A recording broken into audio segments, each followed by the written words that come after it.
throughout different moments here. Scout did it in the LPL finals. See if he can do it here again. The Rise pick for him. Some options to play side lanes as well later, but we know it comes down to so much on these picks.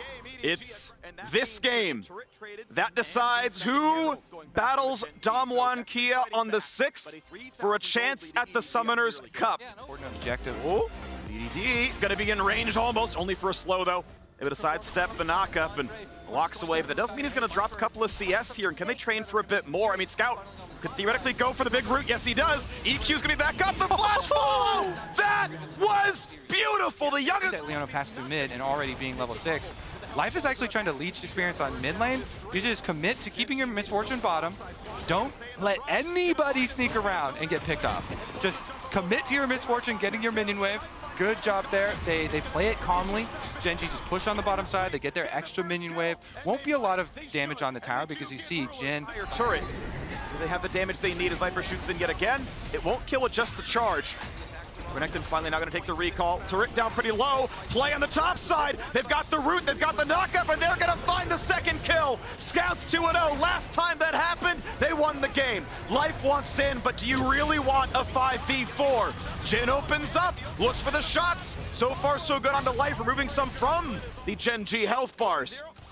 And it all comes from the vision that EDG got to find this pick right. That ward right there behind Dragon is what allowed them to spot out Clid to make the turn, to continue this play, and to take this Dragon. They get the teleport out early as well. Answer, Dragon picked up by EDG. Successful. As Life dodges away, but they may still go for this dive. The turret's not going to live very long. And Scout's here to find the root, to find some damage. Follow up by the Jin as well, still just throwing in damage. A dunk onto Misfortune, sidestep most of it. And it's going to be flashes to get away from the solar flare. But that's still Viper finding the first kill. Realm Warp shows up for a bit more. A dodge away from the shockwave. 1-for-1 so far. Clid would love to find the next bit of the kill. Gets a knockup. Viper, though, kiting back pretty well. And gets the next one. And now opening up for a little bit more. He's assassinating with these shots. The fourth one puts him at 1 HP. And Gen.G now wants in on a BDD. Flashless on the Orianna. A bit more at the Gorge Ring. The auto attacks come across. And EDG are 5-1.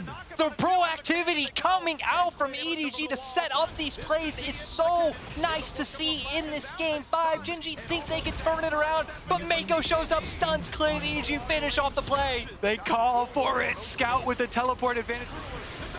Oh, smiteable. Nope, of course. Clid's there. Of course it is. It's going to happen. Rascal does not quite get to walk all the way up. Okay, whoa. Stunned, rooted. He wanted it. He's not going to get it. Rascal walks his face in. A double stun in from Mako. And that means Gen.G may have killed the Herald. But can they win this fight? Mako is low. Forced to walk away. 1 for nothing. Difference maker in so many of these setups. Do not hesitate on the play. EDG being rewarded for starting them up. Dragon number 2 will easily be picked up for them. And you mentioned Scouts. It's going to be so nice for him now, transitioning to the mid game. That Rise off of the early kills, now level 11. Everfrost is completed. Away the control as Rise is clearing mid, and Life is in for the flank. Gen.G go in, they find the knockup. They look for the kill, but Viper stays alive. Will they kill Mako? Yes, a 1 for nothing. The shots come across. Ruler a bit isolated, but will not be hit by the skill shots. Rascal a bit low, and Life has been traded back. The dunk comes in. It's 3 unanswered. A stopwatch for Scout, and he stays alive. It's the ace! It's Gen.G falling! It's the last hope of the LPL! Crushing the second to last team of the LCK! We saw Scout, we saw JJ playing that so well, taking down numerous members, and now they're going to be able to turn this into a Baron! The Baron, huge rewards here for EDG. What a series they have worked through here. It is Soul Point, it is Baron on the map, full control, being able to push in. It was an arduous journey for them to get to this point, but the LPL prevailed. It appears they will win it, and in so doing, be the first time they head to a world final. Would love to keep that streak going of winning when you make it happen. Clid goes in for the play. Ulti still available on the back line. We have Gen.G going in. Stun's going to hit onto Life. They still find the back line. Ruler trying to stay alive, cutting away, and Clid is down. 1 for nothing and a gold lead. A 5v4 looks good. Scout would love to push down Rascal. It was his flank that killed them in game 3, and it's Scout that gets his revenge. It's Flandre. They're going to pick themselves up the soul, and now it just feels like a matter of time for EDG. This was a tough battle as Clid is knocked up. They walk into the circle. Gordrigger not going to change the results here. And 11,000 gold. This battle was back and forth. At times it was ugly.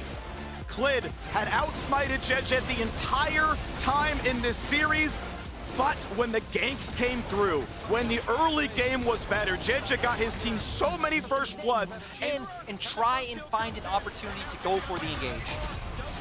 Gonna be the Jin to start it up.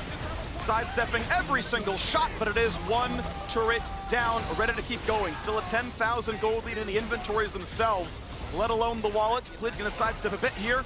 Turret still under fire. Can't go for bot lane just yet, still waiting for the wave, but the Baron buff cannons are gonna keep flooding in. The supers come in now as well to knock down even more. This turret's going to fall. Gen.G, when will you fight for your life? An open Nexus is the time, as Clid is in the back line, taking the shockwave to help him to try to knock down Gen.G, but it's not gonna happen just yet. Stopwatch burned. 1 for nothing so far. Take the second. Here comes the Realm Warp. Clid left alone. He will fall, and Ruler sees his kingdom fall to ashes. He's got no turrets left. He's got no life left, and he's got no road left to the World Championship. Viper puts in a couple of shots. BDD is going to die, and the Nexus falls, and EDG, the lap.